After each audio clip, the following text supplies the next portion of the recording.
उत्तर भारत के एक लंबे सुनसान हाईवे पर, जहां दिन में धूल उड़ती थी और रात में सन्नाटा बोलता था, वहीं खड़ा था एक पुराना ढाबा। नाम था श्याम ढाबा। लकड़ी की टूटी कुर्सियां, धुएं से काली दीवारें और एक जला हुआ बोर्ड जिस पर आधा नाम मिट चुका था। लेकिन इस ढाबे से ज्यादा जर्जर था उसका मालिक श्याम।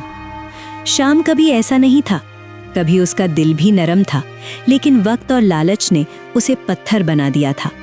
अरे ओ ट्रक वाले, चाय के पैसे पूरे देने होंगे, यहाँ कोई फ्री नहीं पीता। लोग डरते थे श्याम से, लेकिन मजबूरी उन्हें उसी ढाबे तक खींच लाती थी। श्याम, इतना कड़वा क्यों बन गए हो? हर वक्त गुस्सा? क्योंकि दुनिया ने मुझे ऐसा बनाया है। यहाँ जो नर्म होता है उसे लोग कुचल देते हैं। राधा जानती थी श्याम के गुस्से के पीछे कोई पुराना जख्म था, लेकिन वो जख्म अब जहर बन चुका था। कई साल पहले यही ढाबा श्याम के पिता चलाते थे। वो कहते थे, बेटा, ढाबा सिर्फ कमाई की जगह नहीं होता, ये भूख और भरोसे का रिश्ता होता है। लेकिन पिता के जाने के बाद श्याम अकेला पड़ गया।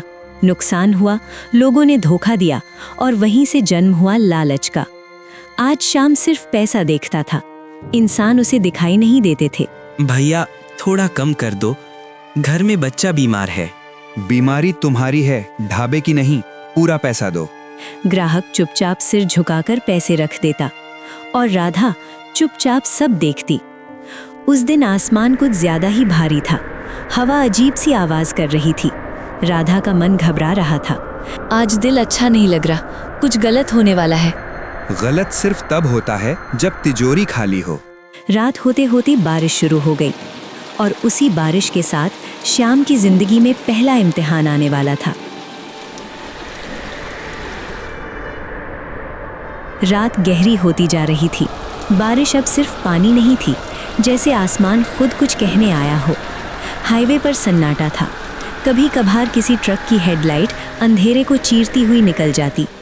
ढाबे के अंदर श्याम गल्ला गिन रहा था। नोटों की खड़खड़ाहट उसे सबसे मीठी आवाज लगती थी।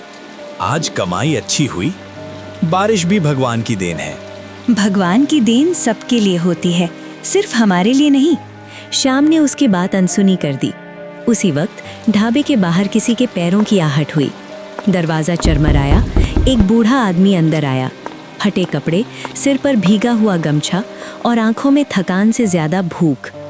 बेटा, अगर थोड़ा खाना मिल जाए।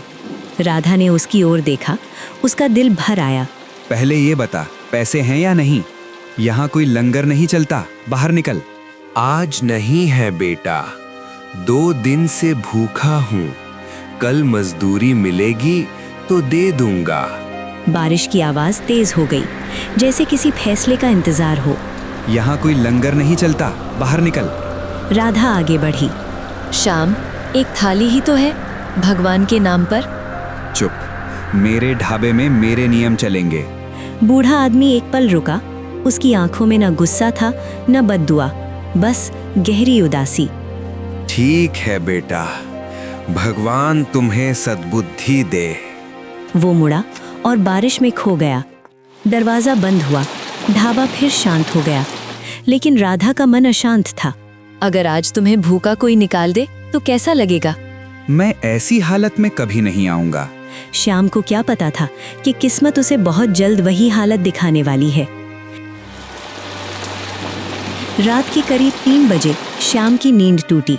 सीने में अजीब सा दबाव, पसीना बेहिसाब। राधा, पानी। राधा घबरा गई। क्या हुआ? तुम ठीक तो हो? श्याम उठने की कोशिश करता है, लेकिन पैर साथ नहीं देते। मेरे पैर हिल क्यों नहीं रहे? राधा के हाथ कांपने लगे। उसने तुरंत भगवान को याद किया। मैं डॉक्टर को बुलाती हूँ। श्याम अकेला बिस्तर पर पड़ा छत को देख रहा था।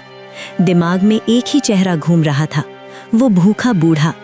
पहली बार श्याम को अपने सिक्कों से डर लग रहा था। क्या सच में मैं गलत था?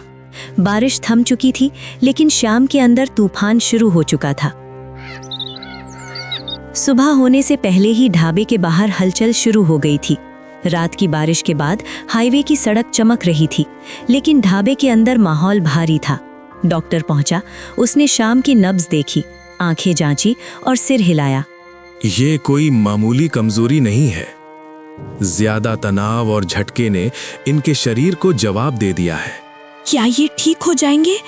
अगर किस्मत ने साथ दिया तो चल पाएंगे, वरना जिंदगी भर बिस्तर पर। ये शब्द किसी सजा से कम नहीं थे। डॉक्टर चला गया, ढाबा खुला ही नहीं। श्याम चुपचाप छत को देख रहा था।